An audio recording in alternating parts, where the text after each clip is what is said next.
The woman at the check-in counter had kind eyes. That was the first thing I noticed. The particular kindness of someone who has seen embarrassment up close and learned not to add to it. She swiped my card a second time, then a third. The machine made a small, flat sound that carried a weight entirely out of proportion to its size. "I'm sorry," she said, and she meant it. "It's coming back declined." I stood very still. Behind me, the line at the Delta counter stretched back toward the automatic doors. A family with 3 children was waiting. A businessman in a gray coat was checking his watch. An older couple leaned on matching rolling luggage and studied their phones. And I, Margaret Holloway, 69 years old, retired schoolteacher, grandmother of 2, she stood at the counter of Charlotte Douglas International Airport and felt the particular cold of a moment you will carry for the rest of your life. "Let me try my other card," I said. My voice was steady. 42 years in a classroom teaches you to keep your voice steady. I already knew what I would find. But I looked anyway. If this story is already finding its way under your skin, hit that like button and subscribe to Linda's Life Diaries. And drop a comment telling me where in the world you're watching from. She always said the ones who stay quiet longest know the most. Let's see if that's true. The bag I was carrying that day was not my usual bag. The sensible navy tote I'd bought at Dillard's 2 Christmases ago, was sitting on the hook behind my bedroom door in my son's house, 12 miles away on Carrington Court. I had grabbed this bag by accident, an old leather satchel, the dark cordovan kind that Harold had given me for our 30th anniversary. I hadn't carried it in years. I had stopped using it after Harold died because looking at it made something shift behind my sternum in a way I wasn't ready for. But I had been running late that morning. Daniel's daughter Emma had needed help finding her field trip permission slip, and I had been the one to locate it tucked behind the bread box. And in my hurry, I had grabbed the wrong bag off the closet shelf. And so there I was. Old leather bag, old woman, new humiliation. My other card declined just as quietly as the first. I excused myself from the counter and walked to a row of plastic chairs near the windows. The tarmac stretched out gray and busy beyond the glass. Planes moved with the slow, improbable grace of things too large to fly.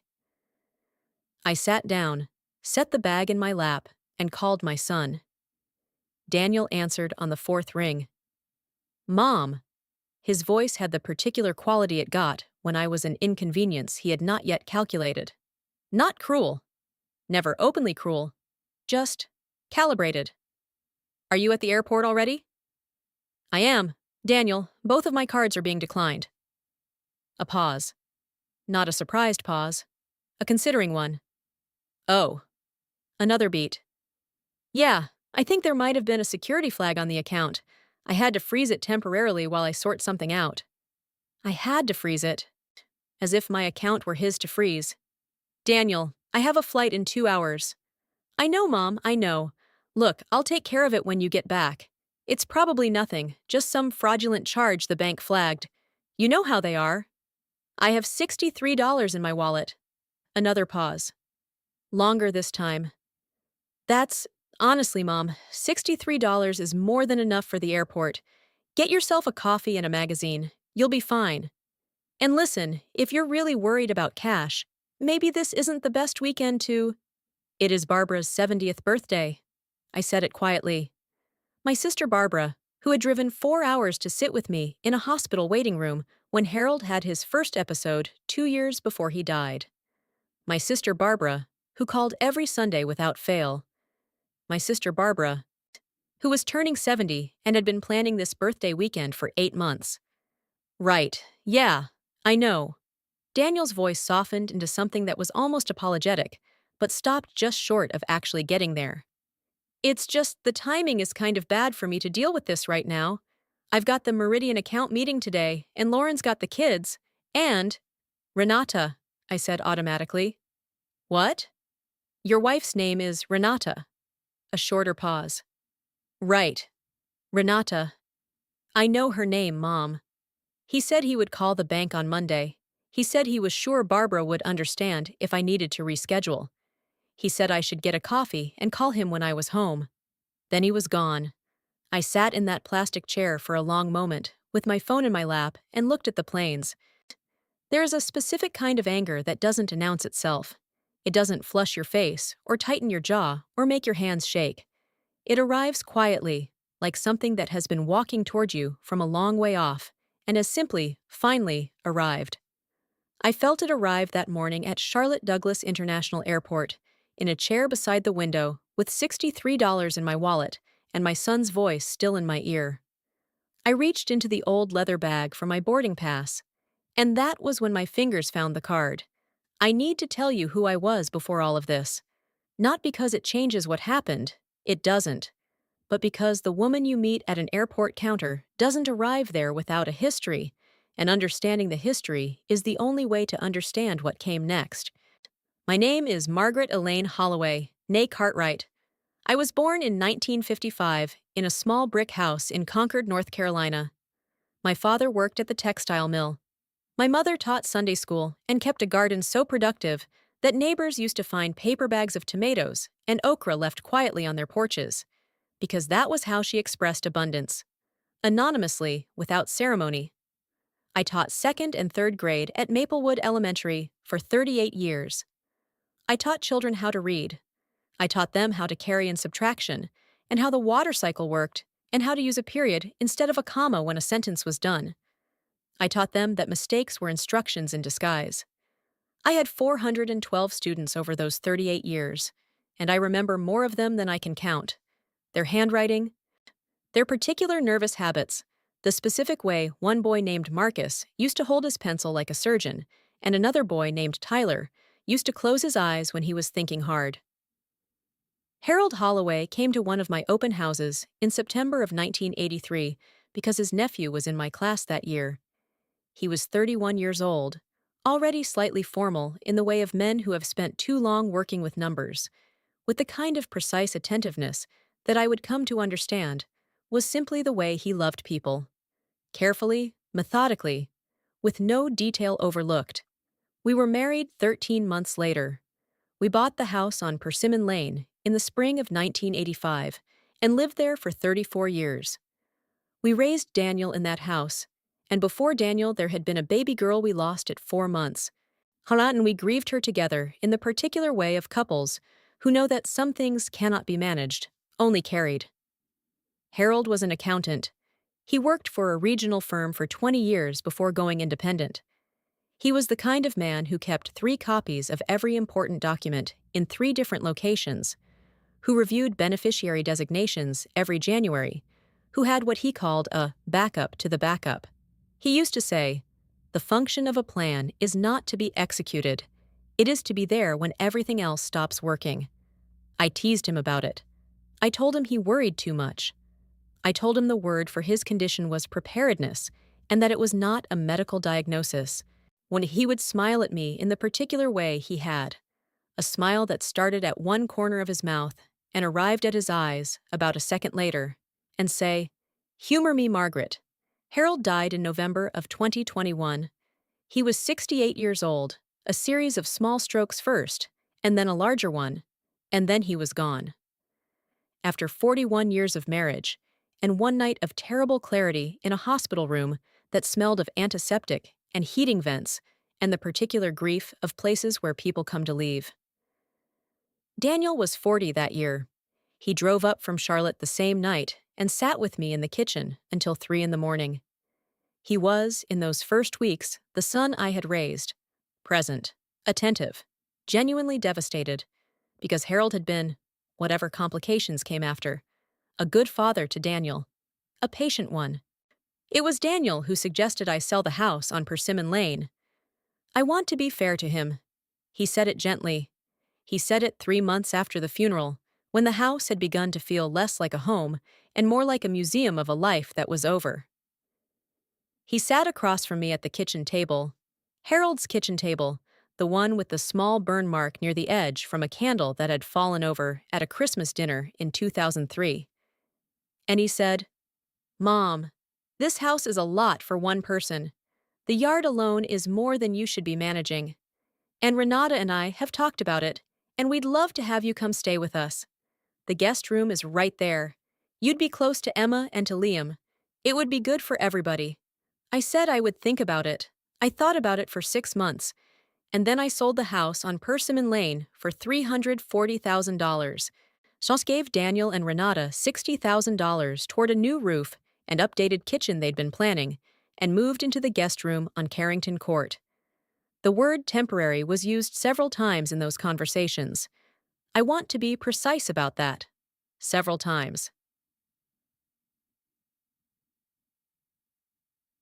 The first months on Carrington Court were by most measures good.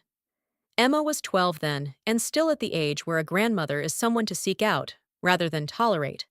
She would come to my room after school and sit on the edge of the bed and tell me things about her day in the particular, unedited way children talk when they feel genuinely safe.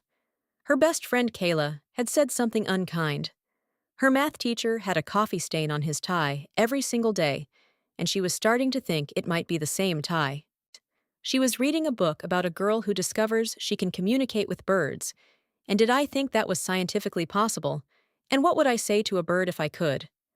I told her I would tell a bird to eat the aphids off my tomato plants and mind its own business about everything else. She laughed at that.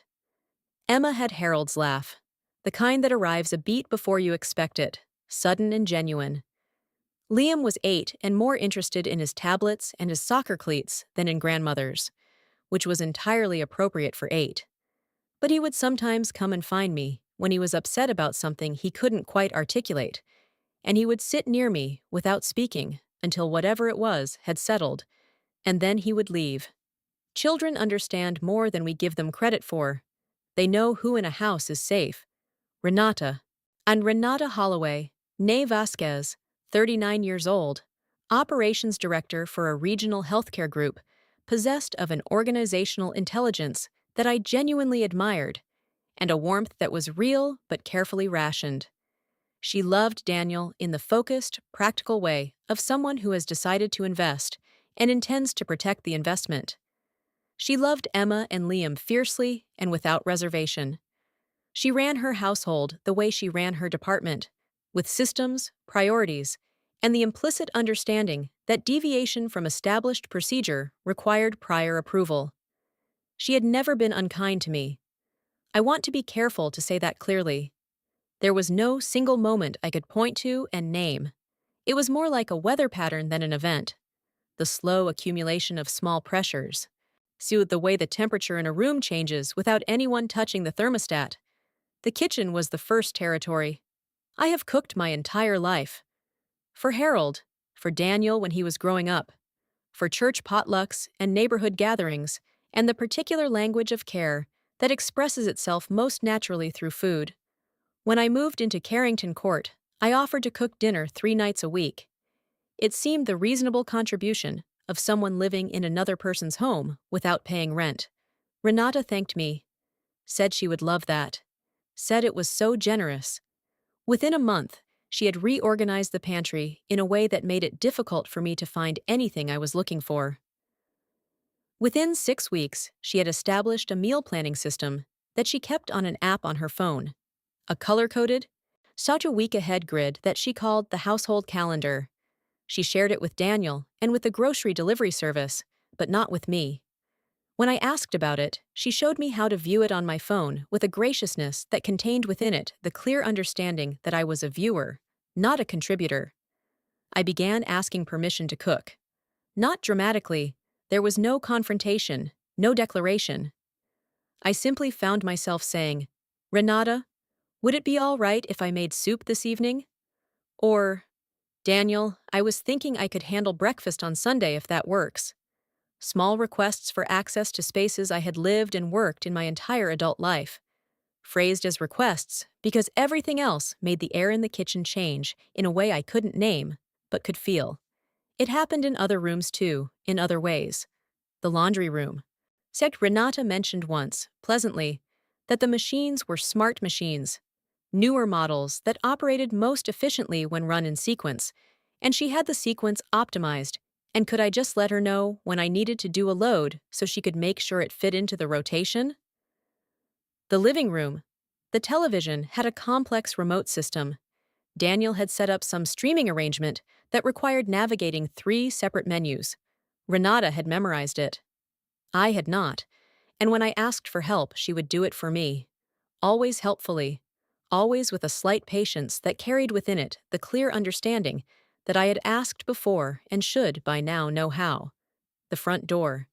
A security code had been installed when they bought the house. Renata had changed it once for a reason I was never given. She told me the new code.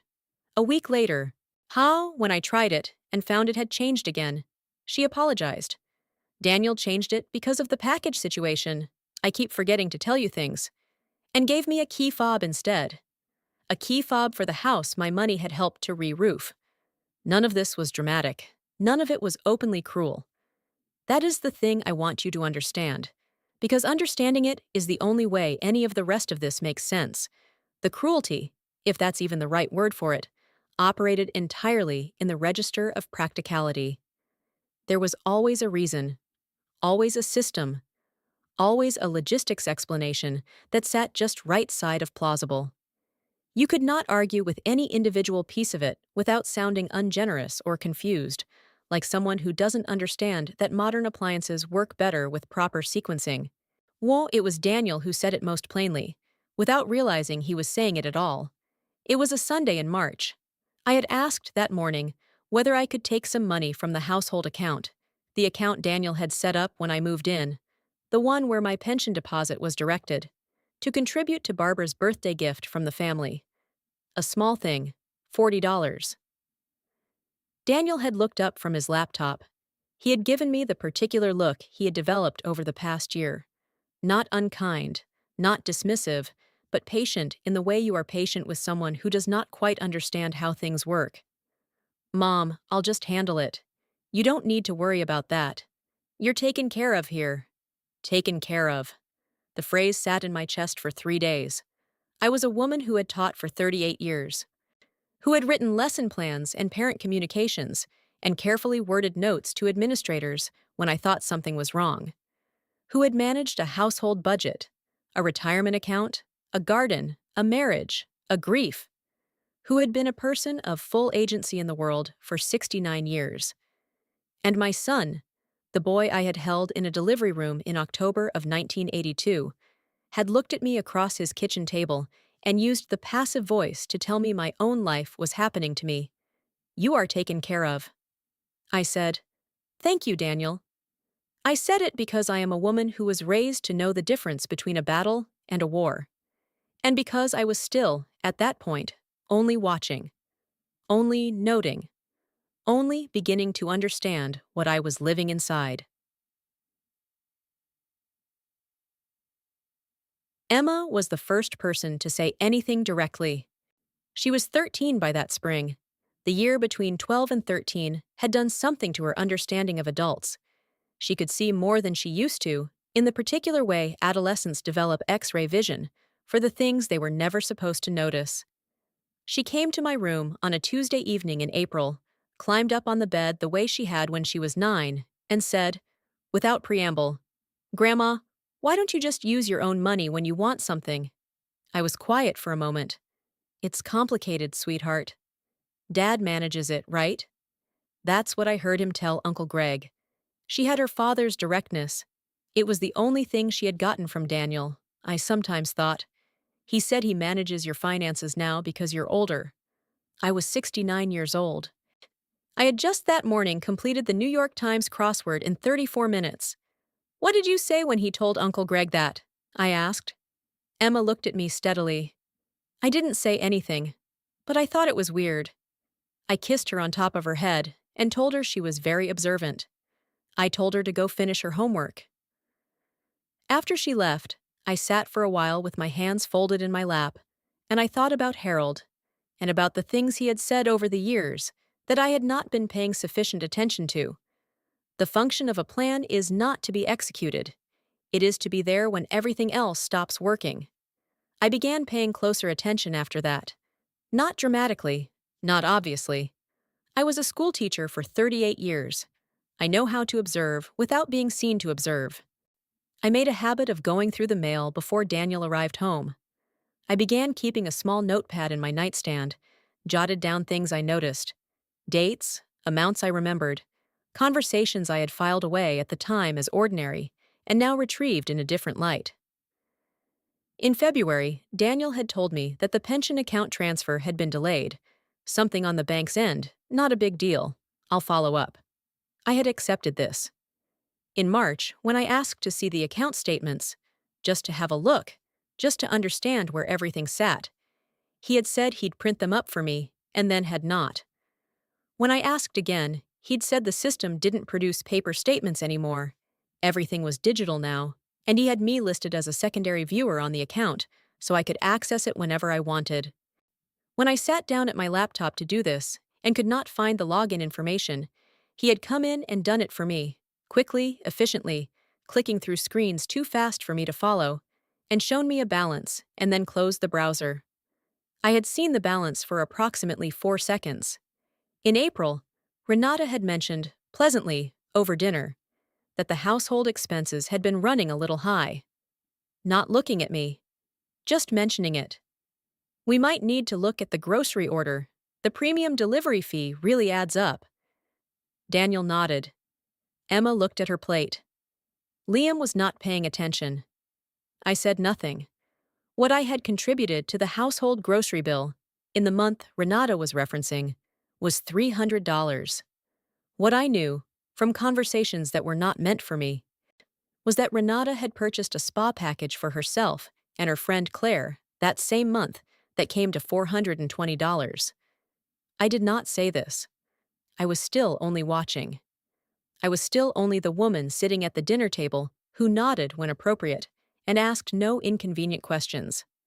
I was, to all appearances, the manageable widow in the guest room, grateful for her warm meals and her key fob and the proximity to grandchildren who still needed her, at least for now. But I was watching, and I was beginning to understand that there are two kinds of silence: the silence that means you have nothing to say, and the silence that means you are deciding.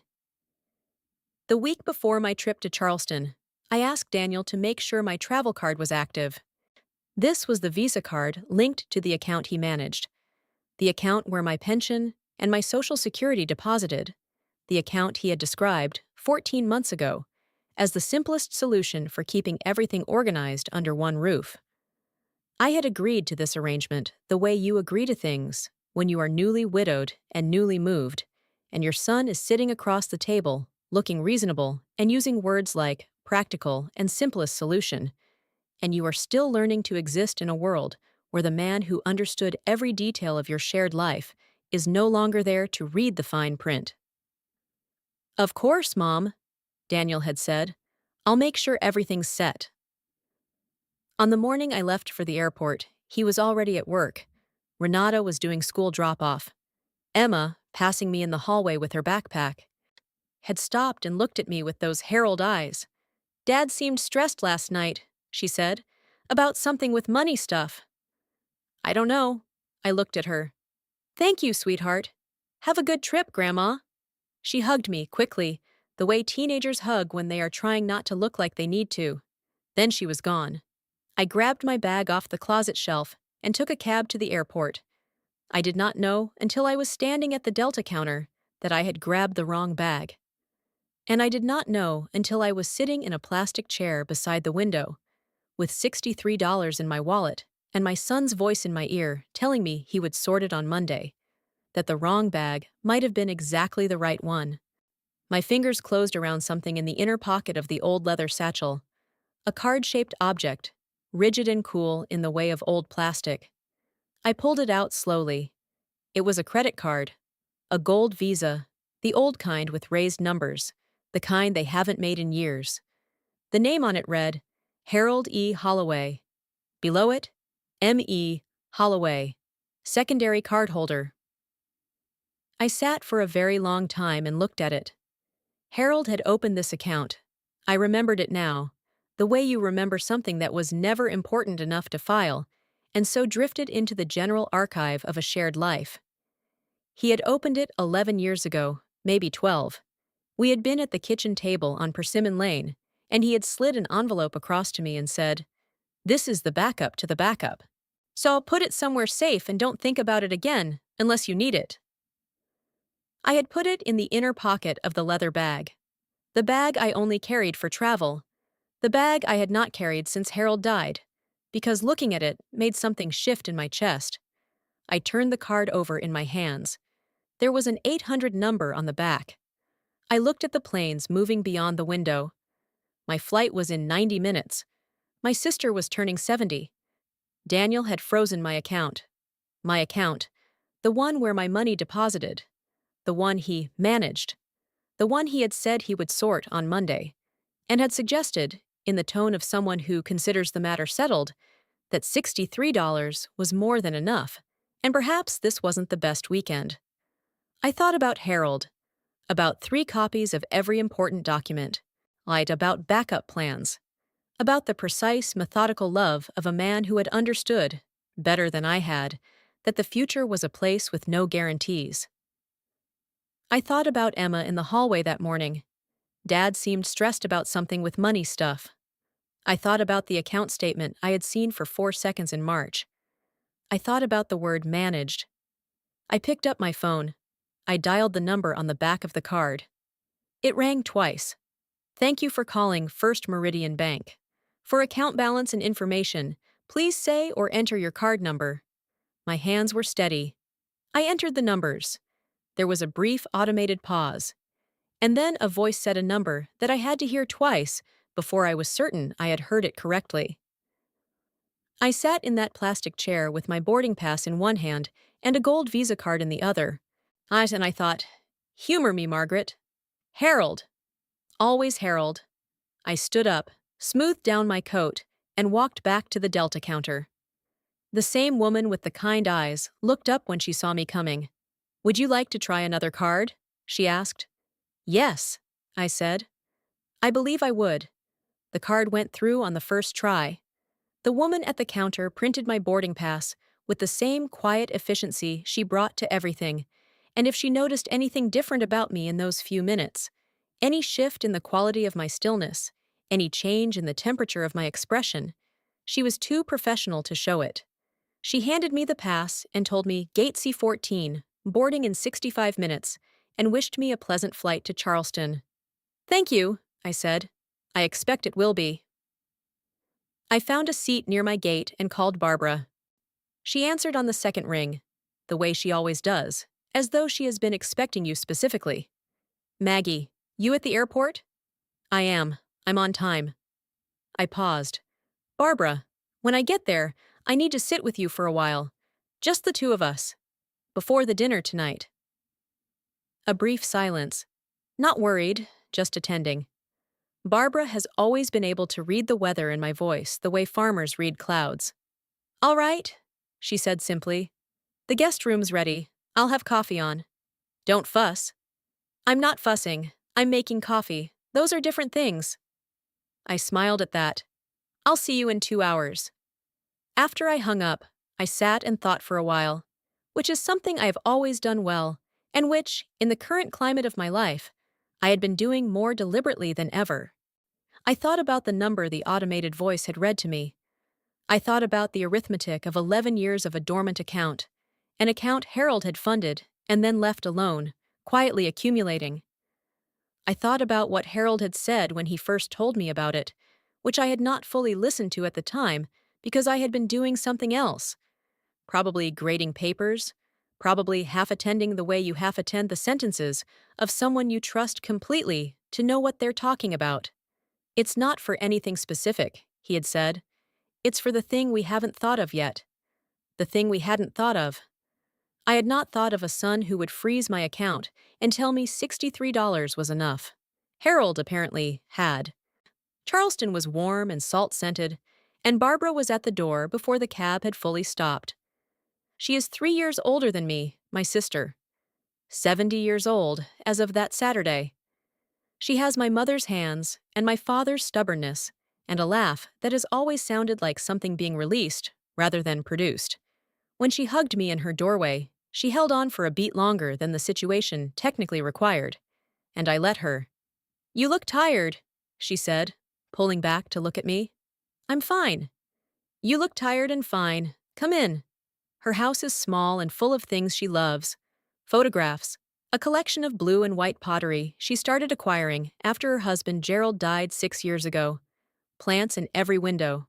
And a cat named Walter, who regarded me from the back of the sofa with the professional suspicion cats reserve for people they haven't decided about yet.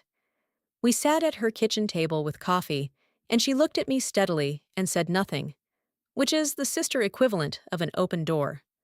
I told her about the airport, about the card, about Daniel and the account, and the word managed, and the 4-second glimpse of a balance in March.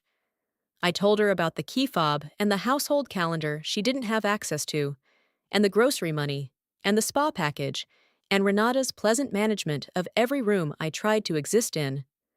I told her about Emma in the hallway, saying Dad seemed stressed about something with money stuff. I told it all without drama, the way you tell things when you have had time to organize them into their actual shape. Barbara listened without interrupting, which she does not always do. She is, by nature, an interrupter, a reactor, a person who meets information immediately and loudly. That she didn't was itself information. When I finished, she was quiet for a moment. "What was the number?" she said. "On the card?" "Yes," I told her. She set her coffee cup down. "Harold," she said softly. It was not a question. It was the specific acknowledgement people make when a person they loved turns out, posthumously, to have been even wiser than they realized. "He called it the backup to the backup," I said. Barbara looked at me for a long moment. "What are you going to do?" "I don't know yet. I'm still thinking." "But you have options." "I have options." She nodded slowly. Then she said, "Stay as long as you need." "The guest room's yours?" I told her I was booked through Sunday. "I mean after Sunday," Barbara said. I looked at her. "Maggie, I'm 70 years old, and I live alone, and Walter is not what I would describe as stimulating company." She glanced at the cat. Walter appeared unmoved. "Stay. Figure out what you're going to do. You can think better here than you can in that guest room in Charlotte." I had not cried at the airport. I had not cried on the plane. I had been orderly and clear-headed and deliberate, the way I had trained myself to be in every room where something difficult was happening. But sitting at my sister's kitchen table with coffee going cold in my hands, I felt the particular unsteadiness of someone who has been holding something upright for a very long time and has just been offered, without ceremony, a place to set it down. "Let me call the bank first," I said. "Let me understand what we're actually working with." "Of course," Barbara said.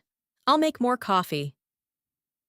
First Meridian Bank had a personal wealth management line that, when I identified myself as a cardholder, transferred me with notable efficiency to a man named Thomas Reeves, whose voice carried the particular composed courtesy of someone whose job it is to manage the feelings of people who have just discovered they have money they had forgotten about. He confirmed the account. He confirmed my status as secondary cardholder. He explained that the account had been opened by Harold Eugene Holloway in 2013, funded initially with a transfer from a separate investment account, and had remained active and compounding since that date. Most secondary cardholders, he explained, maintained full access rights in the event of the primary holder's death, provided they filed the appropriate documentation, which, Mr. Reeves told me, Mr. Holloway had arranged to have filed automatically upon his death through a provision in his estate documents. Harold had arranged to have it filed automatically. The man who kept 3 copies of everything. The man who had backup plans for his backup plans. I sat in Barbara's guest room and looked at the ceiling and thought of him at his desk on Persimmon Lane, reading through the fine print of something, making a note, filing a form, arranging a provision, doing all the quiet, unhurried work of a man who loved his wife and understood that the world was full of things we hadn't thought of yet. "Mr. Reeves," I said, "I'd like to understand the full picture of the account. Everything." He walked me through it.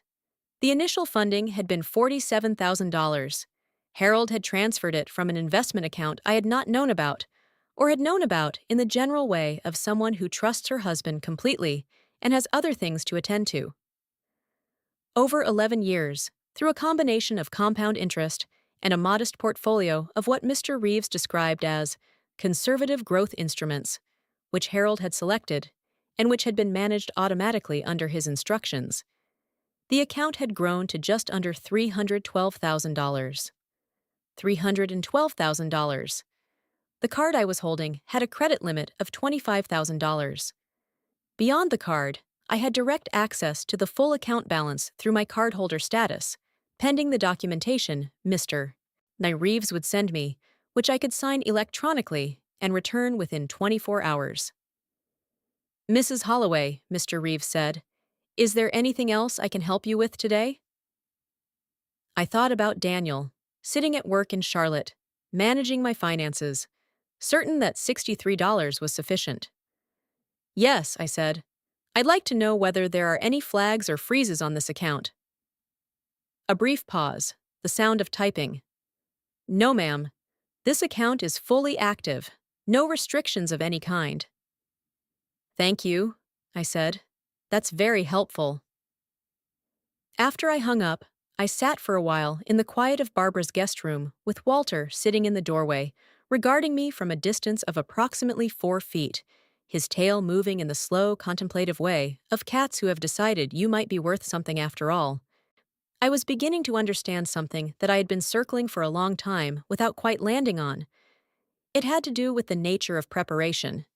Harold had always said that you could not plan for the specific thing that would go wrong. You could only plan for the category. The category was, Margaret will need resources that are not in anyone else's control. He had not known the specific shape that need would take. He had simply built the thing and set it aside, and trusted that if the day came, I would find it. I found it in the wrong bag at an airport in Charlotte, which meant that the wrong bag had been exactly the right one. Harold would have appreciated that. He had always had a quiet fondness for what he called the efficient accident, the mistake that turns out to have been the most direct route. I picked up my phone and called my accountant.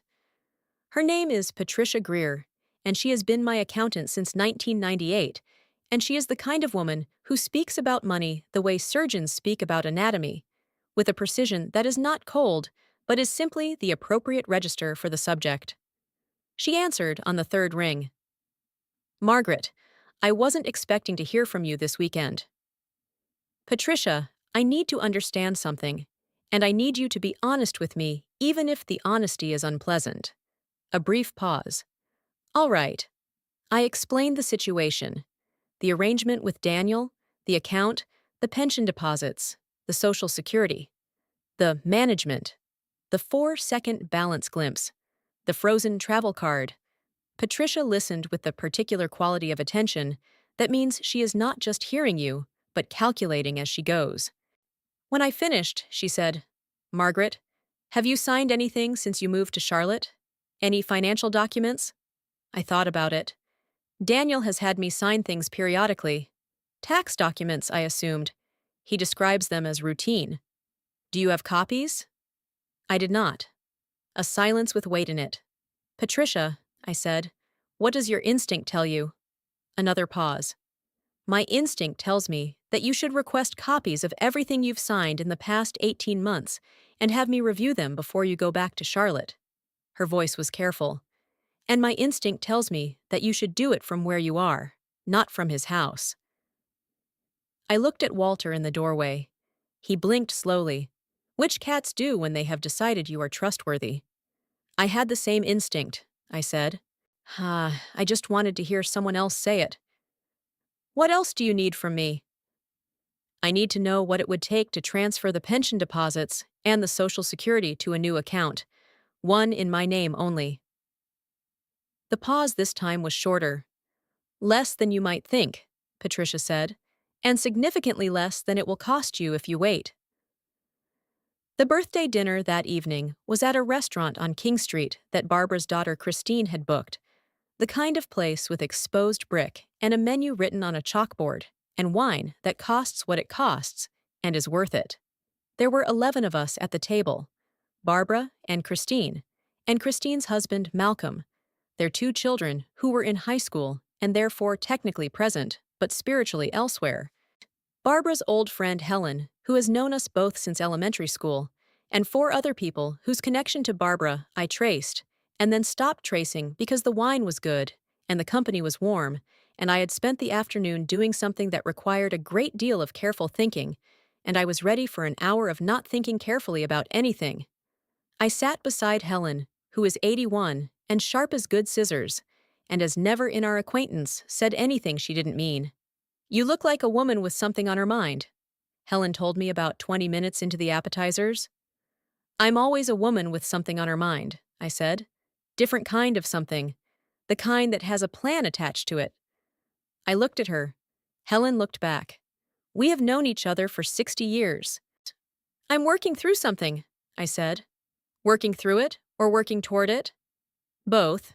She picked up her wineglass. "Good. Working toward things is better for your blood pressure. I read a study." I laughed at that. A real laugh. The kind that comes from somewhere lower than your throat. It felt like something releasing. Barbara caught my eye from across the table and raised her glass slightly. I raised mine back. The text from Daniel came at 8:47 p.m. "Hey, Mom. Hope the birthday dinner is going well. Just checking in. Let me know when you're back Sunday and I'll pick you up from the airport." I read it twice.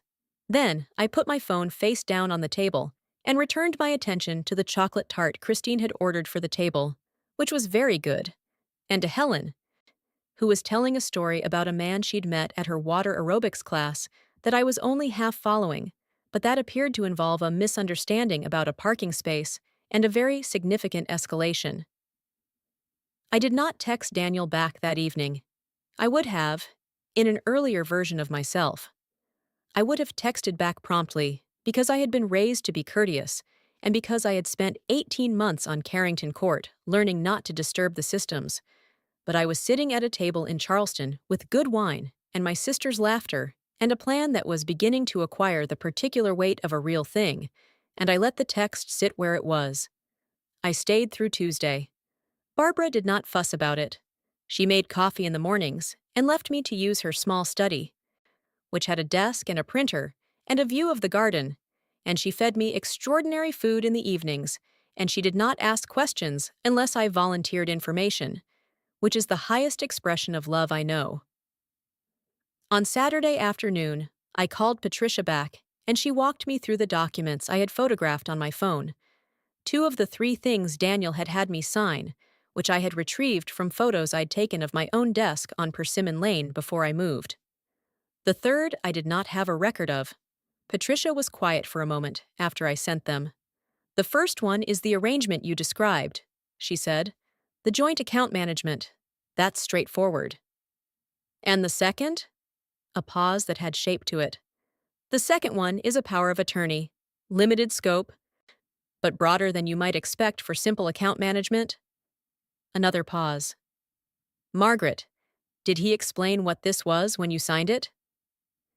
"He said it was a standard tax authorization." "It's not a tax authorization." I had suspected this. I had been sitting with the suspicion since my conversation with Patricia on Friday, and with the particular feeling of someone who has been looking at a word for so long it starts to look wrong, and who then looks it up and discovers they have been spelling it wrong their entire lives. The feeling is not surprise. It is the confirmation of something you already knew and had been, for complicated reasons, declining to fully know. "What does it authorize?" I asked. "Essentially, it gives him significant authority over financial decisions made on your behalf. Not unlimited. You retain certain rights, and some decisions would still require your signature, but enough that he could, for instance, redirect account activity, or present himself, in certain contexts, as authorized to act for you." I looked out at Barbara's garden. There was a rosebush by the back fence that had just come into bloom, the dark red kind that Harold always called the serious roses, as opposed to the cheerful pink ones he bought me on anniversaries. He had always understood that I preferred the serious ones. "Patricia," I said, "how long would it take to address this?" The power of attorney can be revoked at any time by you, in writing. Simple letter, witnessed and notarized. I can draft it today if you want. Please do that. The account restructuring, directing your deposits to a new account, that's also relatively straightforward. The Social Security rerouting takes a little longer, 30 to 60 days through the administration, but we can start the process immediately. Can we do all of it from here, without me being in Charlotte? Yes. I exhaled slowly. Then let's do all of it. If this story has found you, make sure to subscribe and turn on notifications so you never miss a new story from Linda's Life Diaries. The best ones are still coming, and the people who watch to the end are exactly the ones who need to hear them.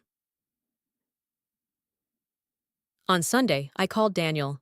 He answered on the second ring, with the particular alertness of someone who has been waiting for a call they expected sooner. Mom, hey, how was the birthday dinner? It was lovely. Barbara had a wonderful time. Good, good. So I'll be at the airport. What time does your flight get in? Daniel, I said, I'm not flying home today. A pause. What do you mean? Is something wrong? Nothing is wrong. I'm staying with Barbara for a few more days. A few more days. Mom, your stuff is here. Your room is here.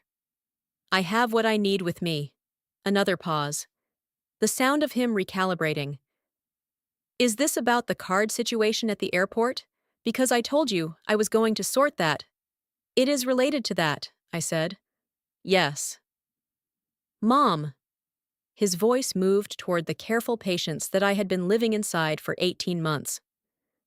The card situation was a bank thing. I had flagged the account for a security review because there were some irregular transactions and… Daniel? I said his name quietly. Hi, the way I used to when he was 12, and was about to say something that wasn't true. I spoke with First Meridian. A silence. A different kind of silence than the ones before it. First Meridian, he said. That's not our bank. It's not your bank, I said. It's mine. The silence that followed had a specific texture to it. The texture of a very smart person reconfiguring rapidly, running calculations, looking for the right angle on a situation that had, without warning, developed an angle he hadn't known was there. I didn't know you had an account there, he said finally. I know you didn't. What kind of account?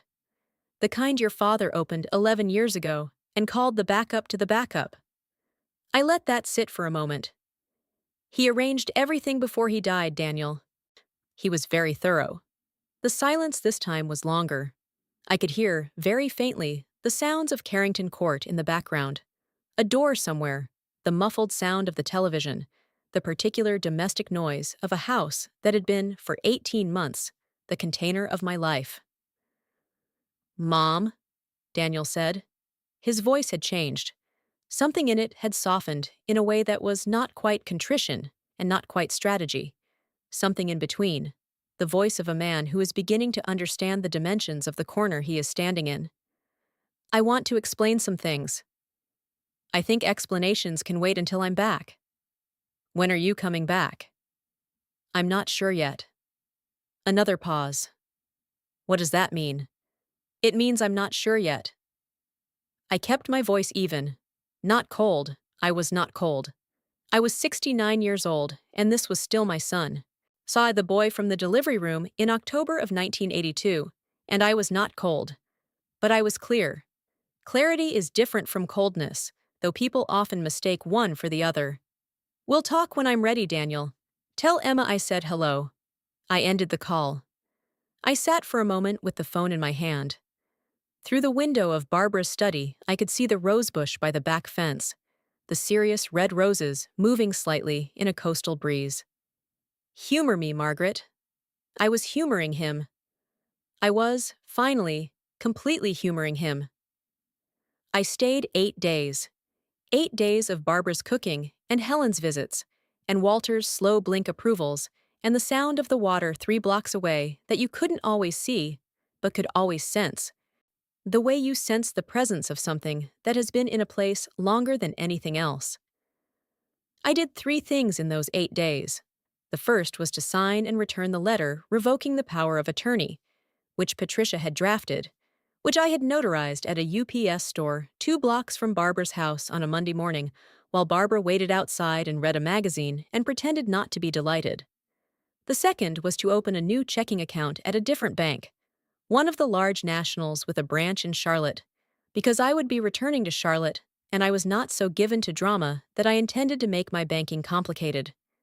I met with a woman named Sandra, who had the no-nonsense competence of someone who has been doing this for a long time and no longer sees any reason to ornament it. I established the account in my name only. I redirected my pension. I initiated the Social Security rerouting, which would take 30 to 40 days to complete.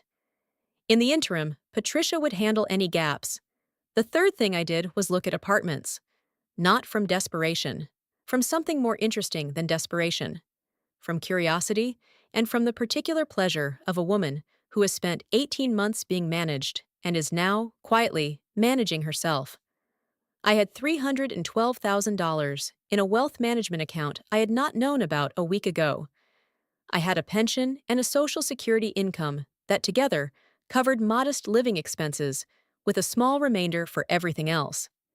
I had the retirement savings I had brought into Carrington Court, the portion Daniel had not touched, which Patricia confirmed, after reviewing what she could see, appeared to be intact. I could afford to live, independently, comfortably, without a key fob. Barbara's friend Christine knew a realtor. The realtor showed me 2 apartments, both in a neighborhood 20 minutes from Carrington Court, close enough to Emma and Liam that proximity was not lost, far enough that the geography of dependence was. The second apartment had a kitchen with good light and a small balcony facing south, and enough room for the things I actually loved and not 1 square foot for anyone else's systems. I sat on the balcony in an empty apartment in Charleston, and I thought about what it felt like to be in a room that was not someone else's, and I thought about my mother's tomatoes left anonymously on porches. And I thought about Harold at his desk on Persimmon Lane, running his fingers down the columns of his backup plans, and I thought about Emma's eyes, which were Harold's eyes, which could see things children that age are not supposed to notice but always do. I called the realtor back from the balcony. "I'd like to put in an application," I said. On the 7th day, Renata called. Not Daniel, Renata. I found this interesting. She called in the late afternoon when Barbara had stepped out, and I answered because I was curious, which is not the same as being unprepared. Renata's voice had the quality of someone who is performing composure that is not entirely natural to her. Controlled, measured, with a faint undercurrent of something she was working to keep below the surface. Margaret. She rarely called me that. It had always been Joan. I realized, with some bemusement, that she had been calling me the wrong name for 6 months, and I had simply adjusted to it, the way you adjust to many small inaccuracies when you are living in someone else's house, and have decided the adjustment is less costly than the correction. "We haven't heard from you in a few days. Daniel is concerned." "Daniel could call," I said pleasantly. A brief pause. "He did call. You spoke Sunday. He's welcome to call again." Another pause. "Margaret, I want to be direct with you." Something in her voice shifted, a fractional dropping of the performance, a moment of something that might have been actual honesty. "I know things haven't been. I know the transition of living together has been complicated. I know I haven't always made it as easy as I could have." I waited. "I'd like to do better at that," Renata said, "if you come back." If. The word landed with precision. She had understood then that return was no longer automatic, that the geography of Carrington Court was not the only available geography. She had understood this, which meant Daniel had told her, or she had inferred it, or both. "Renata," I said, "what specifically would you like to do differently?" A pause, longer than I expected. "I'd like you to feel like you have your own space, your own kitchen access, your own—" She stopped. "I'd like you to feel less like a guest." "I'd like that too," I said, "but I'm not sure a different feeling is quite what's needed." "What do you mean?" I mean that feelings come and go. Arrangements are more durable. I kept my voice pleasant. If I came back, I would need us to have a genuine conversation about the arrangements, about the account and the power of attorney, and what I can and cannot access in my own financial life.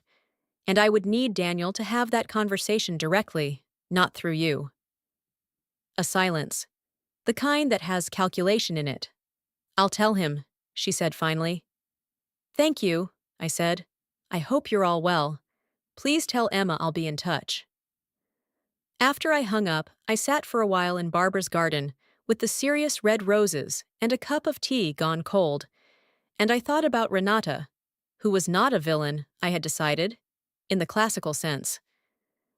She was a woman who had constructed a life organized by control because, I suspected, she had at some point been in a situation where she had none, and she had resolved never to be in that position again. I understood this impulse, even as I declined to be its object. I thought about Daniel, who was smart enough to have known what he was doing and had done it anyway, and who would have to answer for that in his own way, not to me, primarily, but to himself and to Emma, who had already started watching. And I thought about Harold, who had looked at the world with the patient precision of an engineer and had built, quietly, a bridge his wife didn't know she would need. I raised my cold tea toward the rosebush. You always said I didn't worry enough about paperwork, I thought. You were right. I'm saying it officially, which I know you will appreciate. The serious roses did not respond, because they were roses. But the afternoon light shifted in a way that felt like acknowledgement. On my last evening in Charleston, Barbara and I sat on her front porch, with wine and the particular ease of two women who have been having the same conversation for 66 years and have never exhausted it. What are you going to tell him? Barbara asked. When you go back? The truth, I said. Calmly. With documentation. Barbara nodded. And the apartment? I'm approved. I can move in the 1st of next month. I had not told anyone except Patricia and Barbara. Emma would be the next to know, because Emma had started all of this, in a hallway at 7:45 in the morning, with her backpack on and her grandfather's eyes. He's going to be upset, Barbara said. He's going to be several things. I thought about it. And some of those things will be honest emotions that deserve acknowledgement. He was worried about me after Harold died. He genuinely was. And somewhere between the worry and the 18 months, he convinced himself that managing my life and helping my life were the same thing. That's a distinction worth correcting. You're very generous to him. He's my son. I took a sip of wine. I don't have to stop loving him to stop accepting the arrangement. Barbara was quiet for a moment. A neighbor walked a dog past the gate. The streetlights were coming on in the particular soft way they do in old southern neighborhoods, one by one, as though someone is lighting them by hand. Harold would have loved this, Barbara said. The wine? The whole thing. You, sitting on a porch with a plan, with evidence, not with a revoked power of attorney and a new bank account and an apartment. She smiled. He always said you were the most capable person he'd ever met, and that you'd been letting other people manage things your whole life because you were too busy caring about them to notice. I was quiet for a moment. He said that? Several times. The last time was about 6 months before he died. We were on the phone, and he said, I remember this exactly because I wrote it down. He said, Barbara, if anything happens to me before she figures it out, you need to make sure she has everything she needs to manage her own life, because she can do it. She's always been able to do it. She just doesn't know it yet. I sat with that for a long time. The streetlights were all lit now. The evening had the particular quality of a thing that has settled into itself, warm and complete. He knew, I said. He knew everything, Barbara said. He was Harold. I flew back to Charlotte on Wednesday morning. The flight was smooth and the coffee was acceptable, and I sat by the window and watched the landscape shift from the greens and blues of the coast to the particular greens and grays of the Piedmont, a transition I had made hundreds of times in my life and which felt, this time, different in some way I couldn't precisely name. Not heavier. If anything, lighter. The lightness of a woman who knows where she is going, which is different from and better than the lightness of a woman who simply has no idea. Daniel was waiting at arrivals. He looked tired. He had the particular look of a man who has been having conversations in his head for a week. Rehearsals, revisions, the internal management of an external situation that has departed from the expected script. When he saw me, he straightened slightly, and I recognized in the gesture something I had not seen from him in 18 months. Uncertainty. He was not certain, for the first time in a long time, of how I was going to be. Good. Uncertainty is honest. Certainty, in the context of another person's life, is almost always a form of presumption. Mom, he hugged me. He held on a moment longer than usual. Good trip? Very good, I said. Barbara sends her love. So does Walter. The cat? The cat. We walked to the car in the particular silence of two people who have a great deal to say and are negotiating the order of it. When we were inside, Daniel sitting behind the wheel and not starting the engine, he said, "We should talk."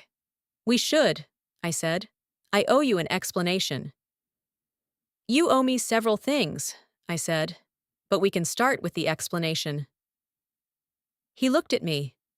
The uncertainty again, deeper now, the look of a man who has rehearsed several versions of this conversation and is not sure which one he is in.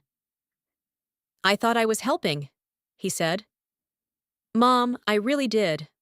After Dad died, I was worried about you. You weren't. I wasn't managing well," I said. "That's true. For the first 6 months, I wasn't." Right.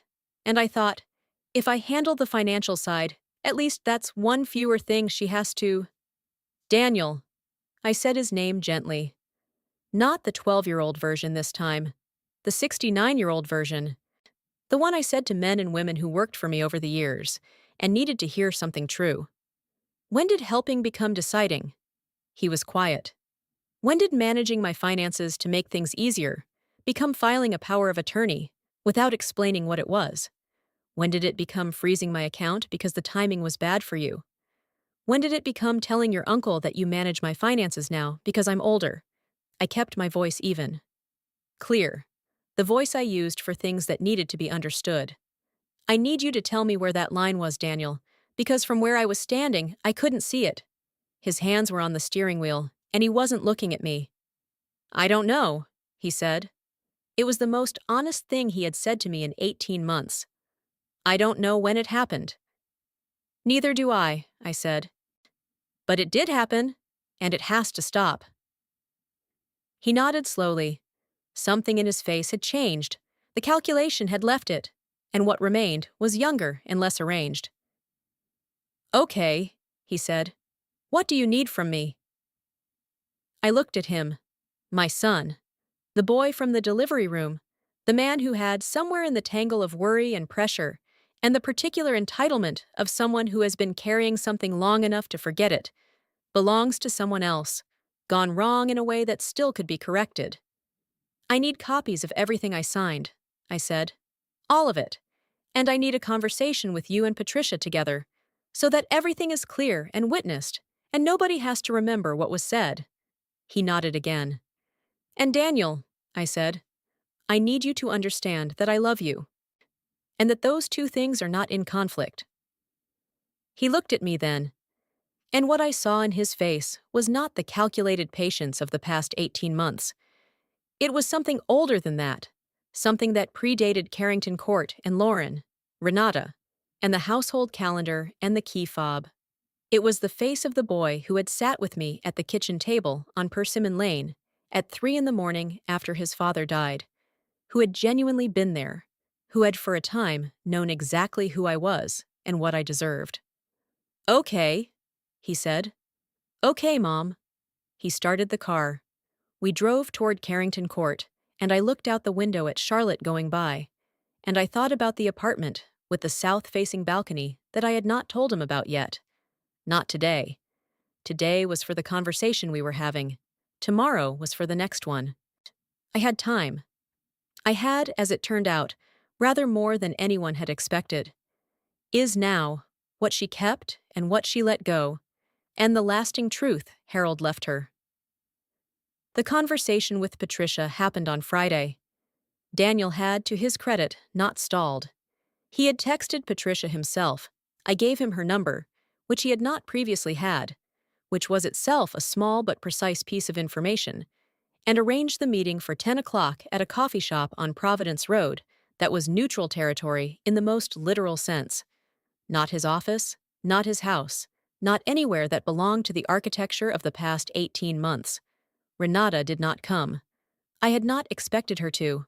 The conversation was between Daniel and me, witnessed by my accountant, and Renata's absence was correct. Not because she was uninvolved, she was, but because this particular accounting was a mother and son matter, and she understood that, and her understanding of it was the first genuinely gracious thing she had done in some time. Patricia arrived before us, which is what Patricia always does. She was sitting at a corner table with a legal pad and a coffee, and the expression of a woman who has walked into a great many rooms like this one and knows exactly how to conduct herself in them. Daniel sat across from her. I sat beside Patricia. The dynamic of this was not accidental. I've reviewed what Mrs. Holloway has shared with me, Patricia said, without preamble, because Patricia does not traffic in preamble. And I have some questions and some observations. I'd like to go through both. Daniel nodded. He had the look of a man who has decided that the meeting going well is no longer the objective, and that the meeting going honestly is the better available outcome. I had seen this look before, on students who had finally stopped negotiating with a grade and started paying attention to what they had gotten wrong.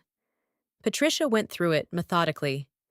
The account arrangement, the power of attorney, the 4 documents Daniel had had me sign, 2 of which I'd had records of, and 2 of which I had not.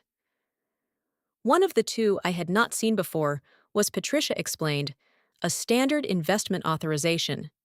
Genuinely routine, Daniel had described it accurately that time. The 4th document was something Patricia characterized as an administrative designation that, in practice, gave Daniel the authority to speak on my behalf with financial institutions under certain conditions. Did you explain this to your mother when she signed it? Patricia asked. Daniel looked at his coffee cup. I explained that it would simplify things. Did you explain what it authorized? A pause. Not in full detail. Patricia made a small note on her legal pad. Not accusatory, just a note. The account freezing, she said. The travel card. Daniel exhaled. I was managing cash flow on the account. There was a period I was moving some things around, and the timing was bad. Moving things to where? Another pause. A longer one. I had used a portion of the account to cover some costs, household costs. I intended to replace it before. I was going to replace it before the end of the month. I looked at him steadily. He did not look back at me. How much, I said, of my account was used for household costs? He named a number. It was not a small number.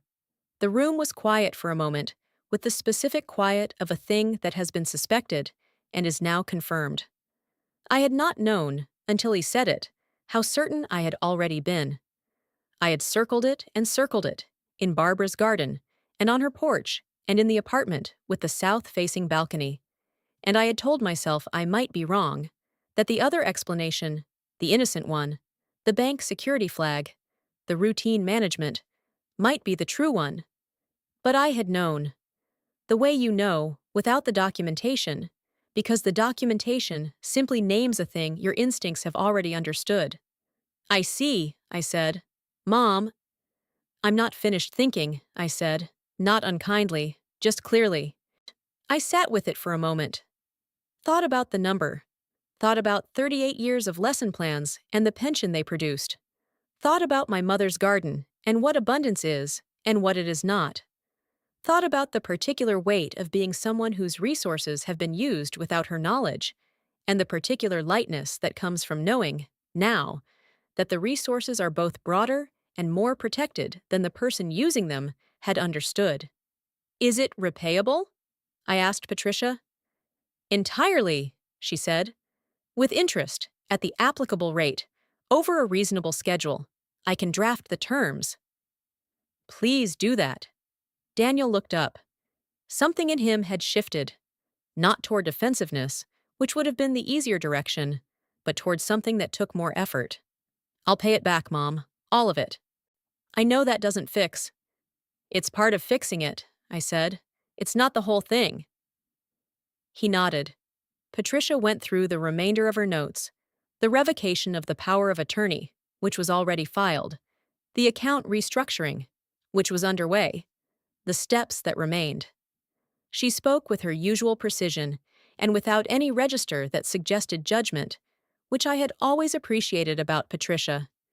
She existed, in professional contexts, almost entirely in the functional, what needed to be done and how to do it. She left the rest to the people who had to live it. When she was finished, she gathered her legal pad and said she would be in touch, and she left Daniel and me at the corner table with our coffees and the Friday morning noise of a coffee shop going about its business around us. Daniel looked at me for a long moment. I'm sorry, he said. It was a small sentence, but it arrived without the scaffolding of justification, which made it larger than it appeared. I know you are, I said. I also know it isn't the whole story. He frowned slightly. What do you mean? I mean that you are sorry, and also that you told yourself, for a year and a half, that what you were doing was care.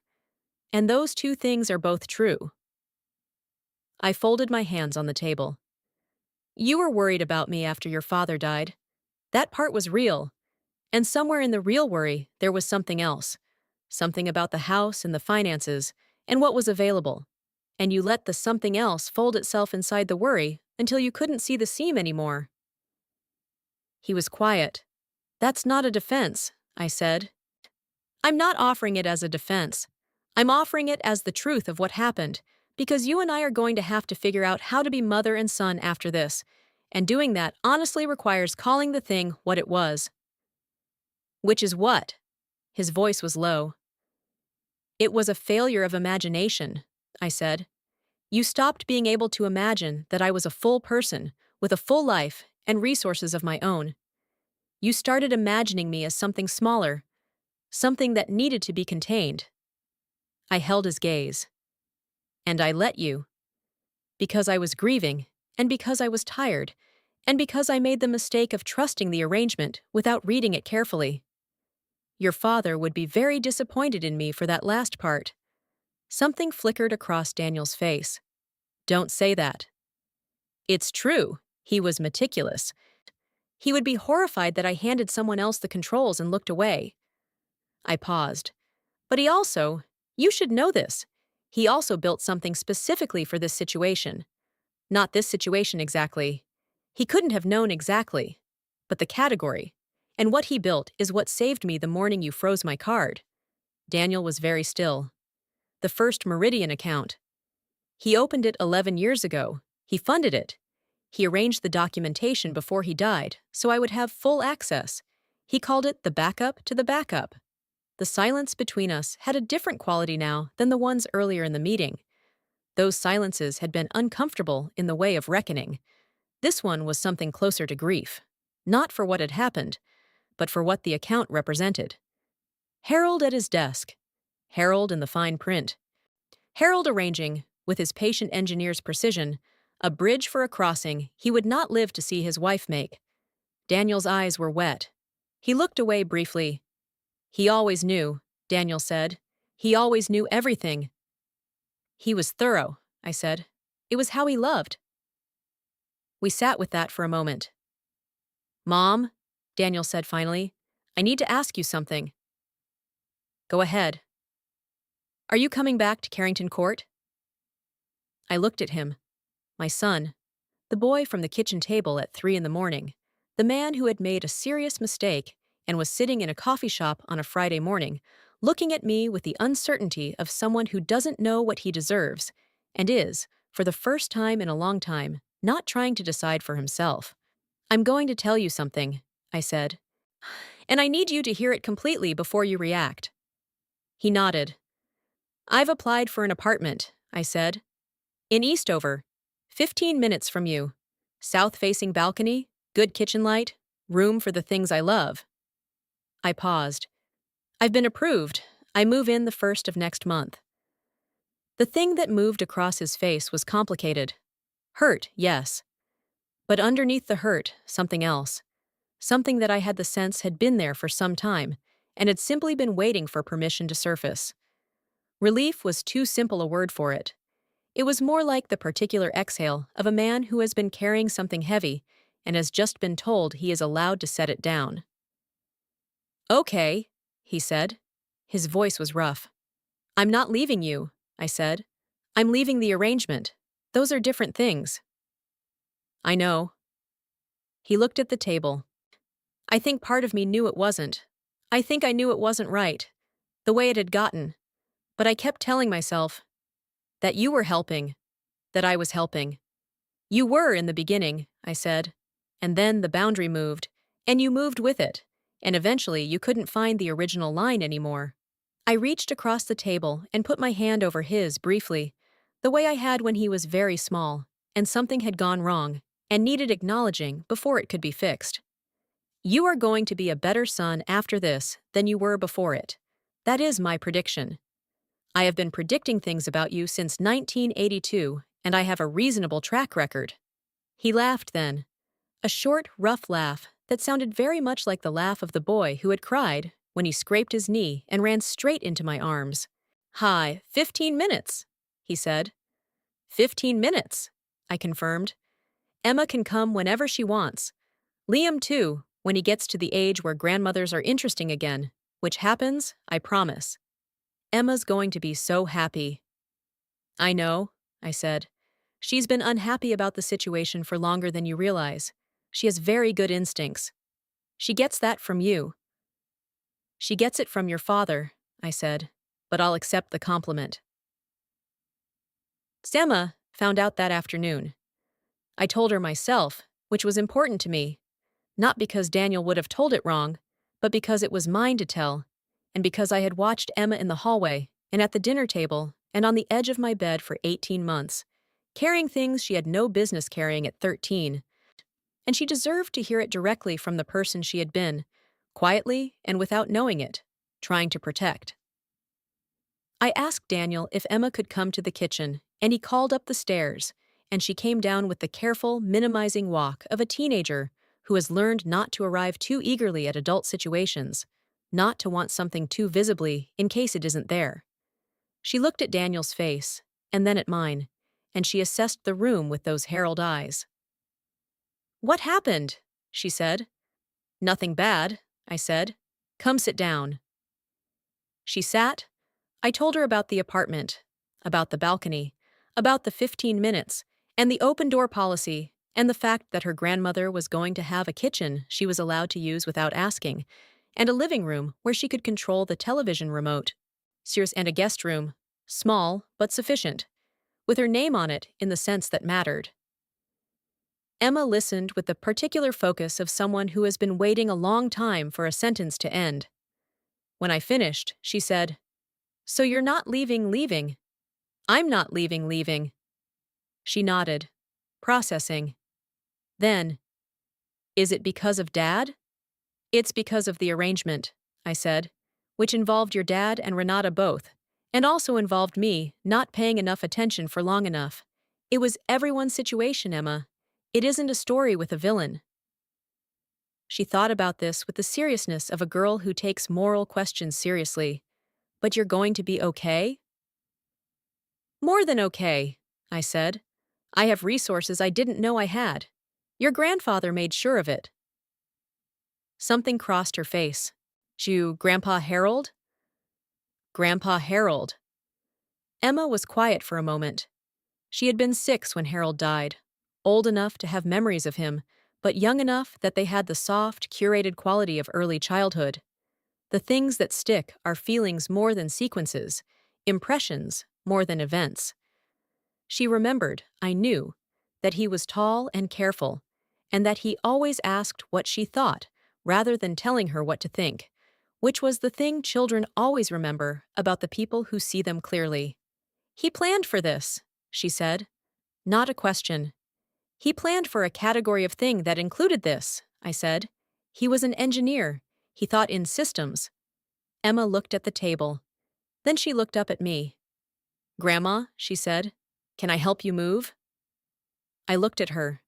13 years old, now with her grandfather's eyes and her mother's precision and some quality that was entirely her own. A steadiness that had no business existing in someone that young and was going to be extraordinary in the adult she was already beginning to become. I would like that very much, I said. The month before I moved was something I had not expected. I had expected awkwardness.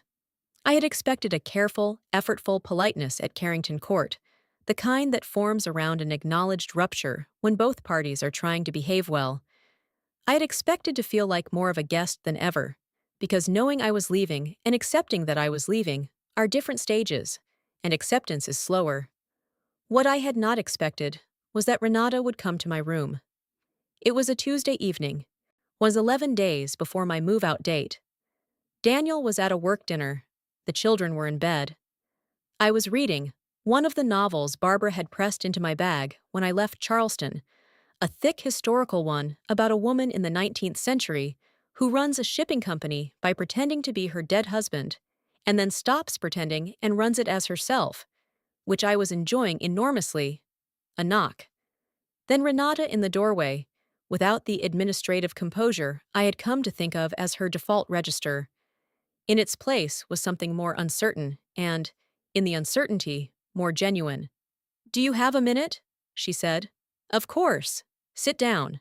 She sat in the chair by the window. Harold's chair, the one I'd brought from Persimmon Lane, the one she had never sat in before. She folded her hands in her lap and looked at them for a moment. "I owe you an apology," she said. "You don't have to—" "I do." She looked up. Her eyes were direct in the way they always were, but the direction was different. Not the direction of a woman organizing a room, but the direction of a woman looking at something she doesn't quite know how to hold. "I made you smaller than you are, in this house. On purpose mostly, though I told myself it was about systems and efficiency." She paused. "And I influenced Daniel, not toward the financial things. That was his own doing. I didn't know the full extent of it. But the rest of it, the kitchen, the calendar, making sure you understood where the limits were." She held my gaze. "I was threatened by you. I know that sounds—" "It doesn't sound anything," I said. "It sounds like the truth." She exhaled. "You were Harold's widow. You were Daniel's mother. You had 40 years of life in this marriage, and I had 9. And you never made me feel small, which somehow made it worse. I kept waiting for you to be difficult, and you never were. And I think I made you difficult instead, just to—" She stopped. "Just to have somewhere to put it," I said. She nodded. I thought about what I had said to Daniel in the coffee shop, that the story didn't have a villain. I believed that. I believed it about Renata especially, because what she was describing was not malice. It was fear. The fear of a woman who had worked very hard to build something and was protecting it the only way she knew how, which happened to be at the expense of another woman who didn't deserve to bear the cost. I understood that. I did not endorse it, but I understood it. "Renata," I said, "what you did made my life smaller for 18 months, and I want you to know that I've always understood, at some level, that it was fear and not cruelty. That doesn't excuse it, but it does mean I'm not leaving this house holding something against you." She looked at me carefully, assessing whether I meant it. "I mean it," I said. "I'm leaving because I need my own space and my own life, and a kitchen I can cook in whenever I want. I'm not leaving because I hate you. I don't hate you. You love my son and you love your children, and underneath the management systems, you are someone with more to offer than you've been showing. I hope you'll show it." She was quiet for a moment. "I'm going to try," she said. It was a small sentence, and she said it without performance, without the orchestrated warmth that had always felt slightly constructed. Just the plain version of the thing, which was the most I had gotten from her, and which was enough. Good, I said. That's all anyone can do. She stood. Then she said, looking at the chair she'd been sitting in, Is this Harold's? It is. She looked at it for a moment. He was very careful about you, she said. Daniel talks about him, about how careful he was. He was an engineer, I said. He believed in building things that held. She nodded slowly. Then she left, and I went back to my 19th century shipping magnate, and I read until the room went dark, and I did not feel like a guest. I moved on a Saturday in late April. The moving company was small and efficient, and entirely unnecessary for the amount I was bringing, because I had decided in the weeks between the coffee shop and the move-out date that I was going to take only what I loved. The things I had been storing in the guest room at Carrington Court, Harold's armchair, the kitchen table with the candle burn, my books, the photograph of Harold and me at the Grand Canyon in 2004 that had been sitting in a box since I moved, and which now went directly on the mantel. These things came with me. The rest I let go. Emma came. She had asked Daniel, and Daniel had said yes, which was itself a form of progress. She was extraordinarily useful. She had a gift for arrangement, something she had gotten from Renata, actually. She, though I would not have said so out loud. And she moved through the rooms of the new apartment with the focused pleasure of someone who understands that a space becomes a home through specific acts of intention. She put the books on the shelves. She hung the photographs. She argued, briefly and entertainingly, about whether Harold's armchair should face the window or the wall, and I told her it should face the window, and she agreed. And we stood back and looked at it in its new place, in the afternoon light of a south-facing room, and it looked exactly like what it was, the chair of a man who had planned carefully, brought into the room his planning had made possible. It's good, Emma said. It is, I agreed. Later, when the movers had gone and we had ordered pizza and were sitting on the balcony with plates in our laps, watching the late afternoon go golden over the rooftops, Emma said, Grandma, what did Grandpa Harold say about the account? In his note. I had told her there was a note, but not what was in it. She had the patience, unusual for 13, to wait until she thought the question would land right. He said the account was for the thing we hadn't thought of yet, I said. Emma considered this. Like an emergency fund. Like that, but bigger. Not just for emergencies. For the moment where you need options and someone has tried to take them away. I looked out at the rooftops. He said once that the function of a plan is not to be executed. It's to be there when everything else stops working.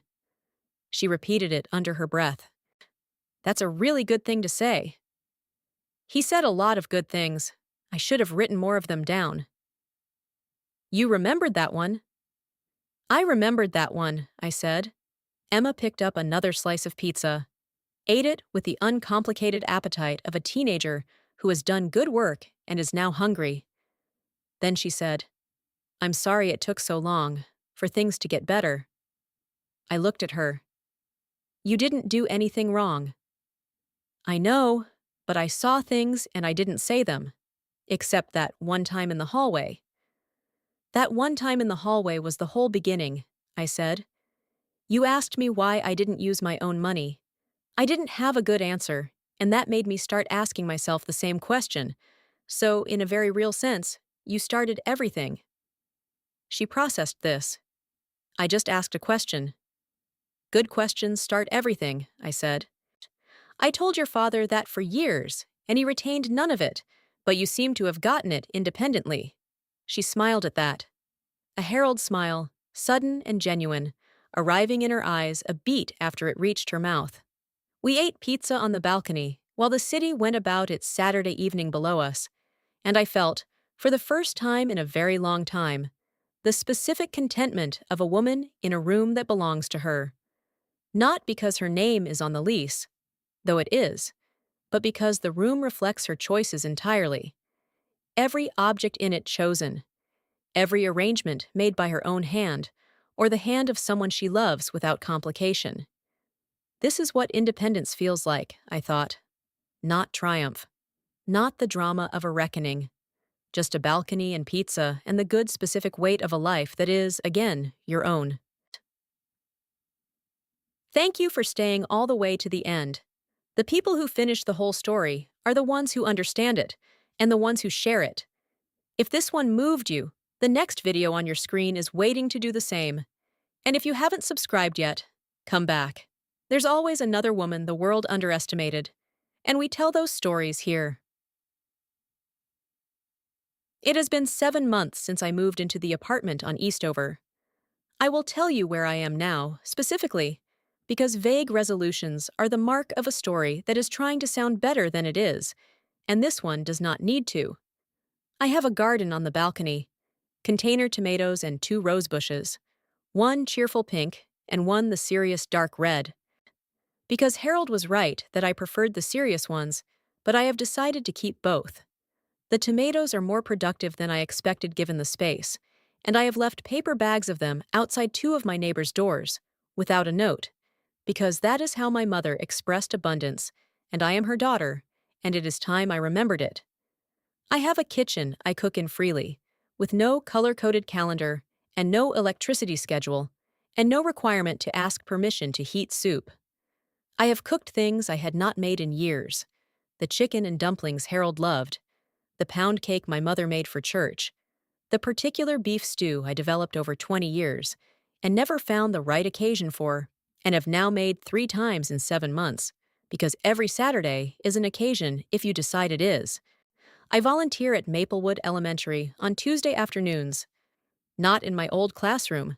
A younger teacher has it now, a woman named Ms. Chen, who manages it beautifully and does not need my advice, which I offer anyway in the limited form of being a second adult in the room for students who need one. It is different from teaching, it is better in some specific ways, because I am there entirely by choice, which changes the quality of the attention you bring to things. Patricia manages my finances. I receive monthly statements, and I read them, fully, which I should have been doing my entire adult life, and which Harold would have reminded me of if he were here. He is not here, so I remind myself in the particular voice he used.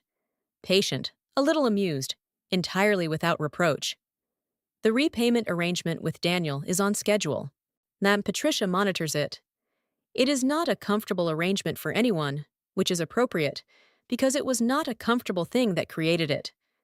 But it is an honest arrangement, and there is something to be said for honesty that has a number attached to it. It is harder to revise than the other kind. Daniel and I have dinner most Sundays, sometimes at his house, sometimes at mine. At his house, Renata no longer manages me. She is warmer than she was, in the specific way of someone who has started attending to the things she was always too defended to attend to. She started a mentoring program at her hospital for women in junior administrative roles. She mentioned it once, briefly, in the manner of someone who is not sure it warrants attention. I told her it absolutely warrants attention. She seemed pleased and moved on, which is also progress. Liam came to the apartment to show me his soccer cleats 3 weeks ago. He sat in Harold's chair and explained the difference between cleats designed for firm ground and cleats designed for soft ground, with a technical precision that reminded me so much of his grandfather that I had to look at the window for a moment. He stayed for 45 minutes and left without apparent awareness that the visit had mattered. This is how 8-year-old boys love. It is sufficient. Emma is here nearly every weekend that she doesn't have plans. She brings homework and does it at my kitchen table with the radio on, which is the highest form of companionship available at 13. She is present. She is working. She wants me nearby. We talk about her books and about the history project she has been doing, which involves, this month, interviewing an older family member about a significant life event. She interviewed me. She asked excellent questions. She wrote 4 pages. She got an A, which she reported without drama, and which I received with the pride of someone who has been a teacher for 38 years and knows what 4 pages of a 13-year-old's best work looks like. I sit on the balcony most mornings with my coffee. The serious roses are still blooming, later than they should, given the season, but consistently, in the specific way of things that are right where they're supposed to be. I think about Harold, not with grief, or not only with grief, more with the particular gratitude of someone who has been given, years after the giving, a gift she finally understands. So he knew the thing he was building when he built it. He knew that I was capable of managing my own life, more capable than I had given myself credit for, more capable than grief had allowed me to see. He had seen it for 41 years, that capability, had loved it, and relied on it, and built a plan around it for the day it would be tested. You always said I didn't worry enough about paperwork. I think sometimes, watching the roses move in the morning air. You were right, but you worried enough for both of us, which was the kindest thing you ever did. The old leather bag hangs on a hook in the hallway. I use it now. I carry it because it is the right size for what I need, and because it was Harold's gift, and because there is a card in the inner pocket. The gold First Meridian card. The one with his name and mine. The one that went through on the first try at a Delta counter in Charlotte, on the morning everything began to change. I will not tell you the card is magic. It is not magic. It is a piece of plastic, a credit limit, the material expression of a plan made by a careful man who loved his wife. But there are things that carry meaning that has nothing to do with their material nature. A chair in a window, a burn mark on a table, a card in the inner pocket of a bag that smells of good leather, and the particular scent of a life that was, for a long time, shared, and which continues, in its own new shape, still.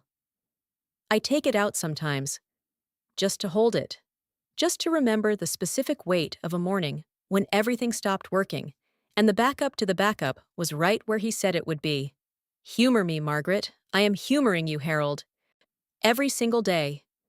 The serious roses nod in the morning light, and the coffee is hot, and the city below the balcony is going about its business, and I am exactly where I should be, in a room that is mine, living a life that is mine, with resources no one can touch, and a sister 3 hours away who answers on the second ring, and a granddaughter with her grandfather's eyes, who asks the right questions and writes 4 pages of her best work when the occasion calls for it. This is what it looks like. Not the dramatic version of a life reclaimed. The real one. Coffee and roses and a table with a candle burn, and the quiet, complete satisfaction of a woman who knows who she is and has, at last, arranged her life accordingly. The thing we hadn't thought of. Harold thought of it. And I am living inside it, every morning, in the good specific light of a south-facing room that I chose,